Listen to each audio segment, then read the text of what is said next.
now continue with Alabama and Nick Saban. For questions for Coach Saban, if you could please press *1. And while we wait on those questions, Coach, if you could give us some brief comments as you prepare to face Florida in the SEC championship game. Right. Well, it's certainly sort of an honor and a privilege for us to be in the SEC championship game. I'm really proud of what our team has been able to do to create this opportunity for themselves.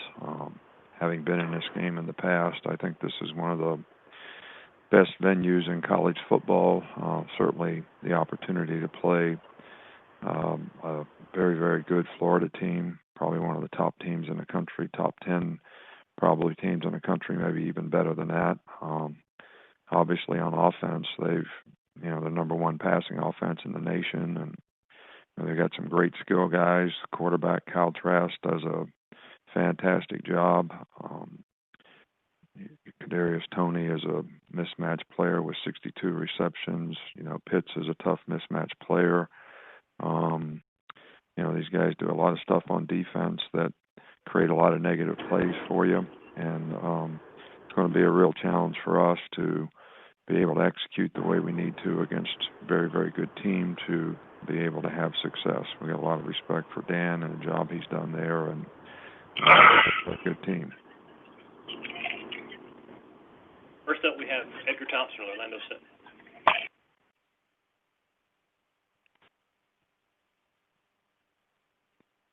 Hello. Edgar, are you there?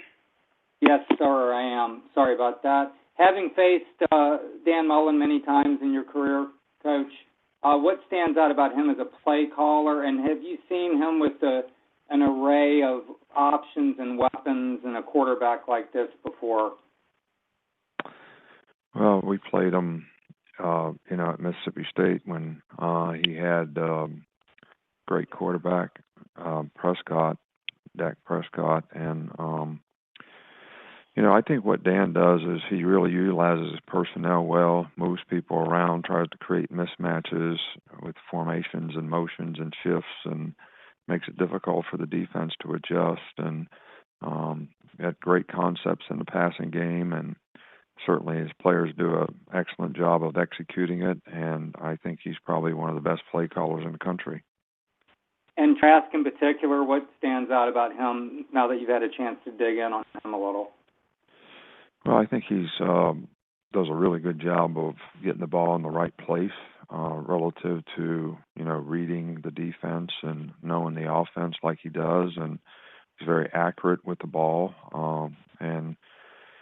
I think those two things are probably the most important things. He makes a lot of good decisions that, gets the ball in the hands of the playmakers, and they certainly made their share of explosive plays this year, that's for sure. Thank you. Next is Aaron Suttles of Athletic. Nick, is there an update on Christian Harris yet?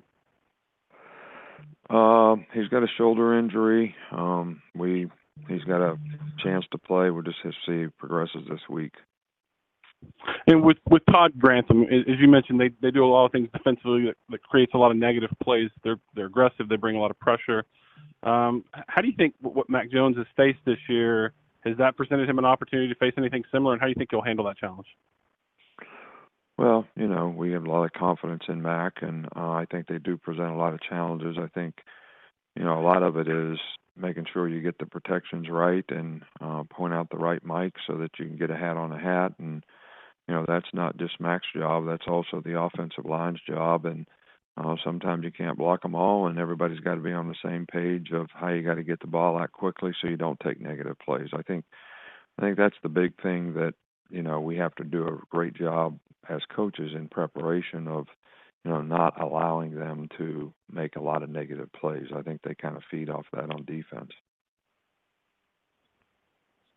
Thank you. Next is Cecil Hurd of the Tuscaloosa News. Hey, Coach. Particularly heading to indoor facility for the game. Could you talk about how much Will Reichert has contributed this year, just in terms of the consistency and the confidence that you have in Will? Yeah, well, I had a lot of confidence in him last year. He did a great job for us early in the season, then he got hurt, and never ever got well. So I think that impacted our season last year in a difficult way. But he has been really, really good this year, very consistent in his ball striking, and has done an outstanding job for us. So and you love having a weapon like that you can certainly count on, and we have a lot of confidence in Will. Thank you, Coach. Next is Steve Hummer of the AJC. Yeah, Nick, to what do you credit Alabama's, improvement on defense in the latter part of the year and getting back to really playing what is considered Alabama's style defense? Well, I think early on we had 4 out of 5 new starters in the secondary, and some young guys playing up front on defense. And I think, their confidence and knowing what the expectation was in terms of what we were supposed to do as a defensive team was not probably, from a knowledge and experience standpoint, where it needed to be. And also, you face a lot of different multiples of things that you have to prepare for when you're playing against, different offenses. And, that contributed to the, sort of learning curve that these guys had to go through. So, and I think as they gain knowledge and experience throughout the year, they improved, and we made less mental errors and sort of played better as a unit, tackled better and played better as a unit. Yeah, thank you. Next is Nick Delatorre, Rivals.com. Hey, Coach. You mentioned Kyle Pitts earlier as a mismatch. I was wondering if you've had a player, maybe someone like O.J. Howard comes to mind right off the bat, that just is as long and fast and as much of a mismatch as Pitts can be. Well, I think you probably mentioned, one of the guys that we've had here that has sort of been that kind of player. But, Kyle Pitts is, he's a fantastic player. He's, his size and speed and athleticism and all those things, make it very difficult to guard the guy. And he's a very versatile player. He can play, in at tight end. He can play on the line. He can play off the ball. He can play out as a receiver. And they move him around a lot. So creates a lot of issues and problems for you, no doubt. And probably as well as anybody we played against for a long time. Thanks, Coach. Next is Stephen Smith of Touchdown Alabama. Coach, just a quick two-parter here, if I may. Number one, did you see the Arkansas player there on the tackle of Devontae Smith on the punt return? Just your thoughts on that. And then number two, your assessment of Pete Golding as this defense has really improved down the stretch. Yeah. I watched the film of the game, and I don't really have any comments. Smitty's a great player and a really good competitor, and football is a tough game for tough people, and he's certainly a tough guy, and he's got to handle himself out there, and he's done a great job of doing that all year long. Pete's really worked hard this year, done a really good job with our players in terms of being patient and teaching and allowing allowing them to learn and grow. I can't say enough about the job he's done. Thank you, Coach. Next is Zach Goodall, FloridaGators.com. Hey, Coach Saban. With Kadarius Toney, he's someone that you guys had recruited when he was coming out of high school in Alabama. What kind of growth have you seen from him as a pure receiver throughout his senior year as he's really taken off? Yeah, he was an outstanding high school player, and his quickness and ability to run jerk routes and change direction and get in and out of breaks is, fantastic. And I just think that, he's a really complete player as a receiver, especially when he's in slot. So he's a difficult matchup and creates a lot of problems. And, we'd love to have him here, I can tell you that. Next is Zach Abaverde of the Gainesville Sun. Hey, Nick, I wanted to ask you about another quarterback, Kyle Trask. Not sure if you've ever talked about his story and and kind of the journey that he's had from, career back up to the season that he's having now. Can you just, talk about that and kind of what his strengths are as a quarterback from your standpoint?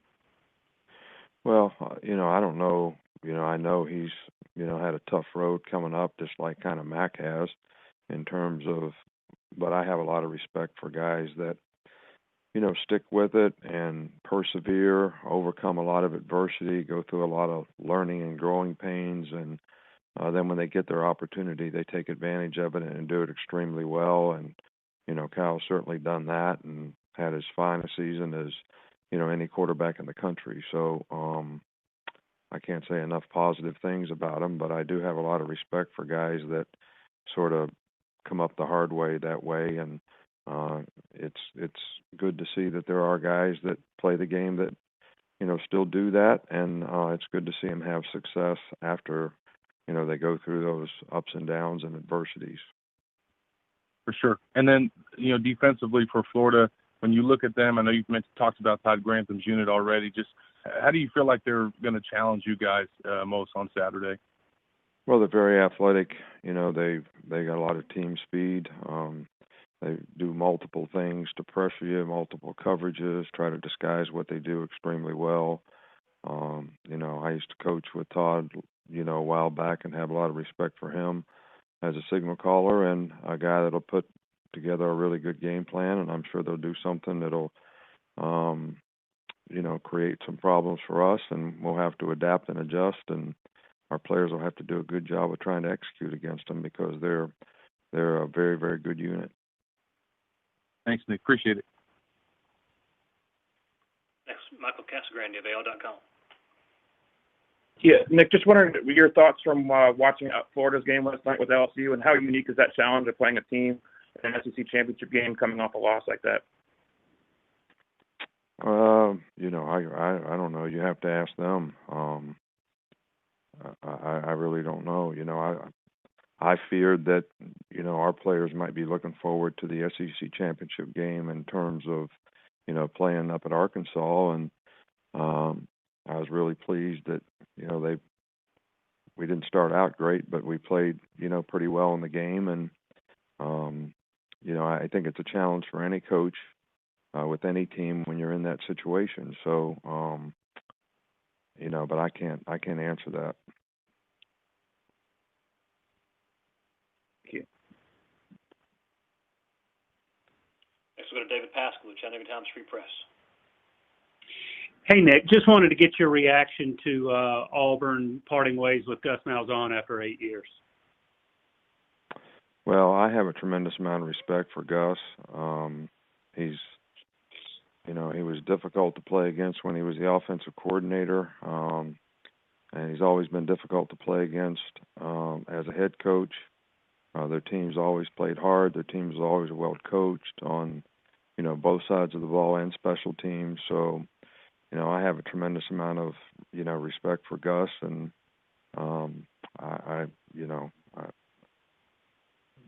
sometimes you wonder why people do what they do, but I don't know what the reasons are, but I certainly think he's an outstanding coach and has been a tough adversary for us, to have to play against in the Iron Bowl every year, and just have a lot of respect for Gus and the job that he's done. How much influence would you say he had, or maybe his first team had, on what you did at Alabama after that? I mean, obviously your 2012 team that won the national championship was very different by 2014 when Lane was there and Blake Sims. Did Gus's first team have an influence on, or maybe help influence the shift that you've kind of, or the evolution that you've kind of undergone during your time in Tuscaloosa? Oh, I don't think there's any question about it.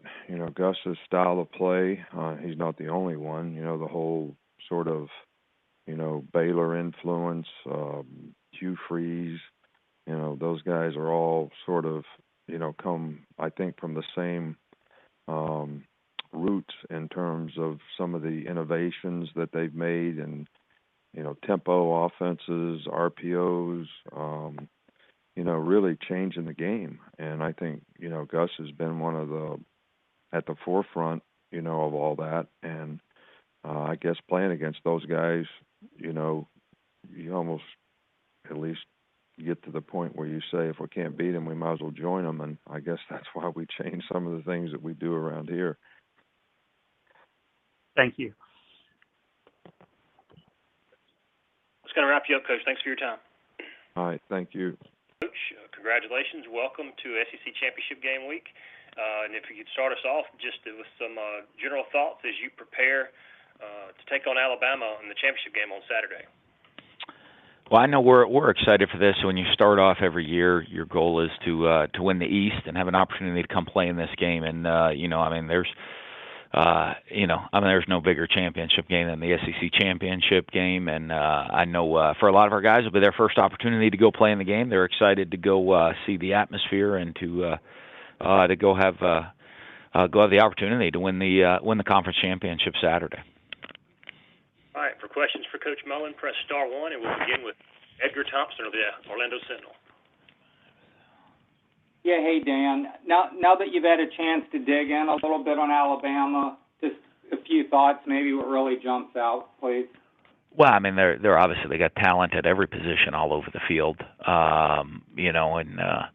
the not a lot of weaknesses in any aspect of their game. Obviously, they can put up a lot of points offensively. They can do it through the running game. They can do it through the short passing game with getting the ball to their athletes in space and letting them go make big plays, or they can do it with shots deep down the field.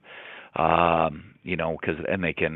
do a great job protecting the quarterback to let him take those deep shots down the field. And defensively, solid up front at the linebacker level and on the back end. Just great athletes all the way around. And there's a reason they're the number one team in the country. You see it on film and how they play and how they execute. I'm sure you could hold a symposium on this, but if you had to pick one quality in Nick Saban coach teams that's a common thread, what would it be? Talent. They got a lot of talent. Perfect. Thank you. Next is Steve Hummer of the AJC. Yeah, Coach, you've certainly been asked plenty about your guy. What do you see when you look at Mac Jones? I think he's a guy that has had a great year. Very similar to Kyle. I mean, does a great job managing their offense, distributing the ball to all the different playmakers. Getting them in the right plays at the right time, taking what the defense gives them, and has had a great season. And can I ask you about how do you overcome any sort of, I guess, for lack of a better phrase, off factor when you're facing Alabama, because they've been there so often and all your guys know what Alabama is? Well, I think guys come to Florida, and our guys think they're pretty good players too. So, I think that they're going to be excited for this opportunity to go compete. And our guys are competitors, and they love to play in the big games. So I think they're going to be excited for this opportunity. Thanks. Next is Aaron Suttles of The Athletic. Dan, obviously you're a great offensive mind. I wonder what you see in Steve Sarkisian and what specifically he's brought to this Alabama offense. Well, I think he does a good job of utilizing his personnel. Offensively, one of the big things offensively that you want to be able to do is utilize your personnel and make sure you're putting guys in position to make plays. Utilize your playmakers to take advantage of opportunities to get them one-on-one, and I think he does a great job with that of utilizing all the different personnel. Whether it's their wideouts, and just getting the ball, like I said, getting them the ball underneath or deep down the field. Mixing the tight ends in to make sure you respect them, and then obviously utilizing their great offensive line and their backs in the running game. So I think he does a really good job of utilizing his personnel.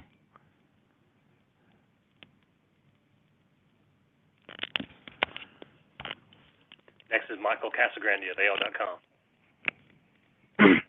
Yeah, Dan, just wondering how you think your team is going to respond coming off disappointment you guys had last night against LSU. Well, I mean, hey, that was last night's game, and we get the opportunity to go compete for a championship. So, I think our guys are going to be excited to go play in this game. I expect us to have a great week of practice, have a lot of energy, have a lot of excitement, and this is what you work for, the opportunity to go play in this game. So I think I don't know how much of an effect that'll have on us. Next is Cecil Hurd of the Tuscaloosa News. Hi, Coach Mullen. Could you update us to the extent that you can on your injury situation, particularly Kyle Pitts? Yeah, he didn't practice last week. We'll see how it goes. We don't practice till tomorrow. But talking to our trainers, they expect him to be cleared to play this week. We'll see. We're a banged up team. Which that happens at this time of year, and in meeting with the trainers, we think there's they feel there's a good chance we could get some guys back on Saturday. The opportunity for Sean Davis to come back, Jeremiah Moon to come back. I think Naquan Wright should be back for us. We still expect to be without David Reese. Tyron Hopper was out last game. We expect to have him back. Marlon Dunlop got banged up, but we expect to have him back this week as well. Thank you, Coach. That's very informative. Next is Steve Moulton of WZZN. Hey, Coach. Hope you're doing well today. So I know this has been kind of an awkward year, to say the least, but the way your team responded after that first loss against Texas A&M, I realized it was a long layoff, but I was wondering if you could take anything away from that experience to help you into the SEC championship, Coach. Well, I think, our guys, just take in the adversity we've faced throughout the entire year. And, it's been a long year, playing a tough schedule. We had the layoff in the middle of it. Having to deal with, reduced numbers because of injuries for being down a bunch at different times. But, to be honest with you, like I said, our guys have responded well to all the different adversities all year long. And so hopefully, coming off that loss yesterday, we'll be able to look at some things, get some things cleaned up, look at the things we did well, things we did poorly, opportunities we missed during the course of that game, and come out there and, and play better next week. What impresses you most about the Alabama defense, Coach? Well, like I said, they got talent on every level. They got their big physical, athletic defensive line. Their linebackers can cover and run sideline to sideline to make plays, and then they have playmakers on the back end. So they do a good job. They know the system. They got a very veteran group. It looks like, so it'll be a good challenge. Thank you, Coach. Zach Albaverdi of the Gainesville Sun. Hey, Dan. Obviously, this week, especially coming off the loss, a lot of people are going to be looking at Alabama as a favorite in this game. How do you feel like your guys are going to take kind of that underdog role, something they haven't been in this season? I don't know. I don't think they pay attention to that stuff. Of whether we're the favorite or the underdog. They're looking at the team, knowing we have to play an excellent football team in Alabama, and knowing they're going to have to come out and play a great game. And this is when at this time of year is when you want to play your absolute best football. So I know they're going to be excited to do that. And then obviously you talked about how this team responded to the first loss. You were part of the last team that won the SEC championship at Florida in 2008, and everyone from that team talks about that practice after the Ole Miss game and how that was one of the best weeks of practices that was ever had at Florida. What was special about that week, and what do your guys have to do to have a week like that? Well, I think that was a really good football team, and I think there were a lot of guys and that they had a goal of them, I think, going undefeated that year, and so they were really disappointed when that happens, and they felt like they lost to a team that was better than them, and that was a spirited week of practice. Now that was early in the season, so you're a little bit fresher, a little bit healthier at that time of year, and to have those types of practices. But I think the guys came out. There was great intensity, and there was a great sense of purpose of knowing that they when you lose that game, it's a long, long road back that early in the season, kind of similar to us losing the Texas A&M game earlier this year. And then we responded to that with kind of a week off. But our guys responded well to that A&M game, and so now I'll be interested to see how we respond to this one, with the opportunity this week to play a championship game and play in the SEC championship. Thanks, Dan. Appreciate it. For additional questions, please press star one. We'll continue with Matt Baker of the Tampa Bay Times. Hey, Dan. Obviously, you weren't thrilled with the red zone production last night on offense. After reviewing it, what was kind of holding the unit back? Well, there's a couple things. We made a couple of critical errors, some missed reads by the quarterback on a couple of key plays down there, or one. We went for it on a 4th and goal from the 1. Didn't get great movement. Was a different play. Combination of things. You kind of the fluke play that was an interception that they decided to make the call stand on kind of a fluke play. So. I don't think there was one thing that when you go back and you look at it in that game, you're not saying, okay, here's the one thing. There's a combination of different things. And another Alabama question. What jumps out to you and kind of impresses you the most about Devontae Smith, who's obviously had a fantastic year for them? Well, obviously he's got electric, game-breaking speed, and then he's a great route runner. You see he's a very, very polished football player with running his routes and the discipline of his routes. And then he's got hands that he makes, some absolutely spectacular catches. So I think that is, pretty good combination that makes him a very dangerous player out there on the field. Thank you. Next is Allison of ESPN.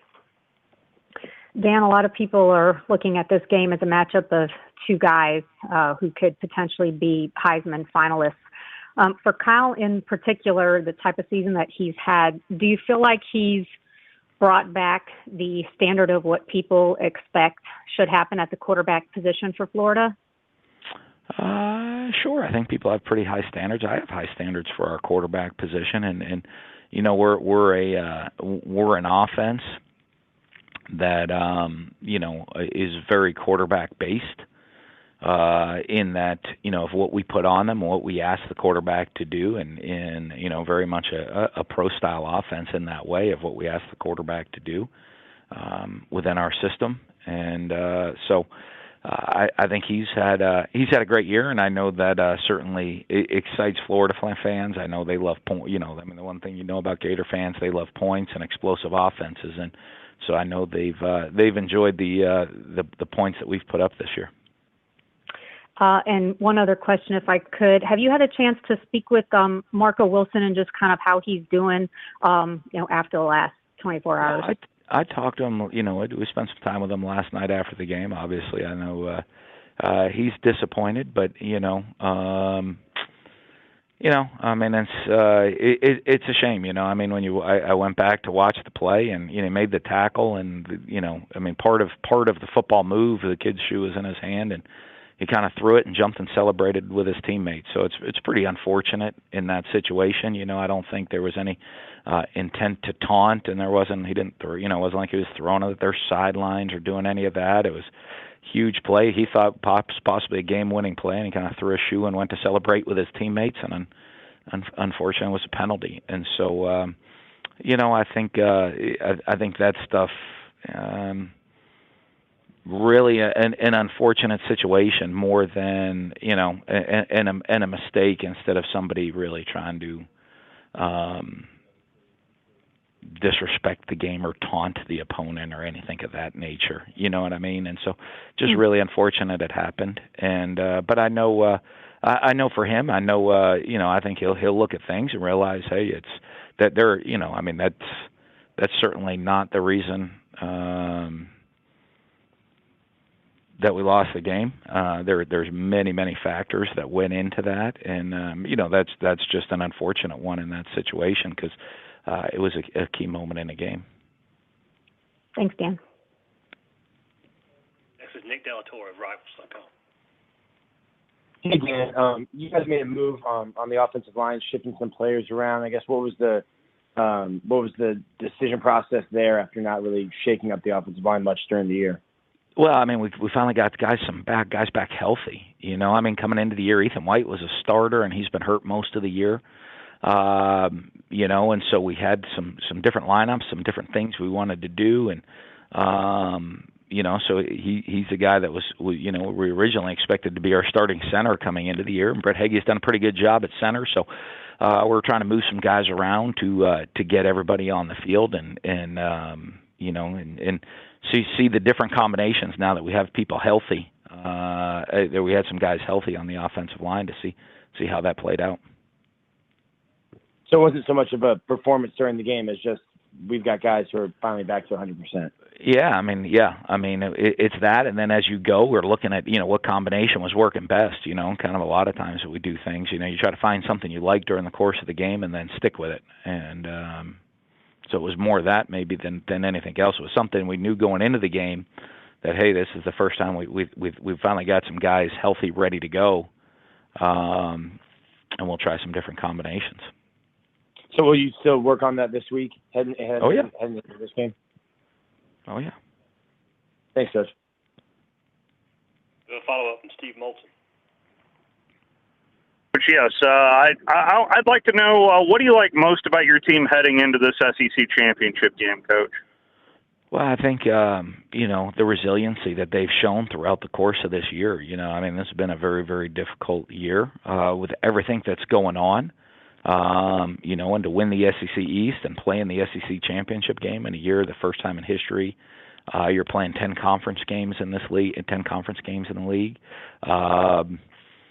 I think we've, the resiliency to make it there. We've played 7 straight games after a long layoff, due to COVID, and just the resiliency our team has shown throughout the entire course of the season to kind of keep battling, keep coming back, and keep playing and keep making plays. And so I'm proud of everything they've done to give us this opportunity, and I can't wait to watch them go enjoy the moment and go have fun on Saturday in the championship game. To that point, Coach, from a physicality standpoint, how different of what you have seen on a week-in and week-out basis? You mentioned going 7 straight weeks. How different is it in your world just to see the wear and tear on your team 7 consecutive weeks? Well, it obviously, it takes a toll, and you have guys that you have guys that you have the COVID issues, you have the opt-out issues, you have the injury issues. So it certainly it makes it a challenge in all the different phases in rotation on offense, defense, as well as special teams of just getting guys on, finding the different rotations and different opportunities. But guys have really, stepped up when they've had the opportunity to, guys have taken advantage of opportunities they had throughout the year. And I'm always happy to see when guys have an opportunity, they jump up and take advantage of that opportunity. Thank you, Coach. It's going to wrap you up, Coach. Thank you. All right, thanks. Have a great day. Go Gators.